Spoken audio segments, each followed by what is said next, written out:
నమస్తే అమ్మ. కొన్ని కూరగాయలున్నాయి తీసుకుందుమా? చూసారా మళ్ళీ సొరకాయలొచ్చినాయి 2 తీసుకుందుమా? ఇదైతే పెద్ద సైజొచ్చింది. ఇంకోటి చిన్న సైజు కొంచెం చిన్నది.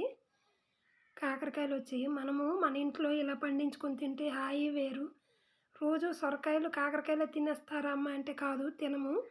అప్పుడప్పుడు బంగాళదుంపలు కొంటాము. ఎన్వి అయితే ఈ నెలంతా ఉండదు కదా! కార్తీక మాసం. ఆకుకూరలుంటాయి, కాకరకాయలుంటాయి, బీరకాయలున్నాయి. ఆకుకూరల్లో పాలకూరుంది, సుక్కకూరుంది, ముల్లంగుంది, తోటకూరుంది. ఇంకేటి కొనాలి? బయట ఏమీ కొనక్కర్లా. అప్పుడప్పుడు బంగాళదుంపలు మాత్రమే కొంటాం. అవి కూడా రాబోయే రోజుల్లో మన పెరటి తోటలోనే పండించుకుందుమా? నాకు కొంతమంది సహకరించి అమ్మా అని కామెంట్లు పెడుతున్నారు కదా! చాలా బావుంది. 100% నాకు ఎనర్జీ వస్తుంది అమ్మ అనటం వల్ల. నేను చాలా హాయిగున్నాను అవి చూసేటప్పుడు. బీరకాయ అయితే ఇక్కడ ముదిరిపోయింది. మరెందుకు విత్తనాలకైనా పనికొస్తదని ఉంచేసినాము.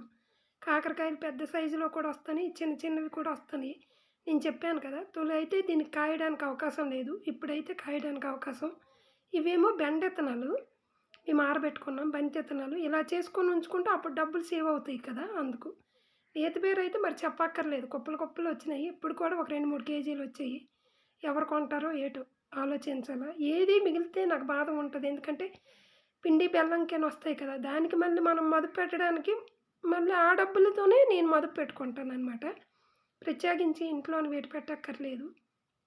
ప్రకృతి మాత మనకు ఆశీర్వదిస్తే అన్ని రకాలుగా బానే ఉంటది. చూసారా ఎన్ని కూరగాయలొచ్చాయో. ఉంటాను.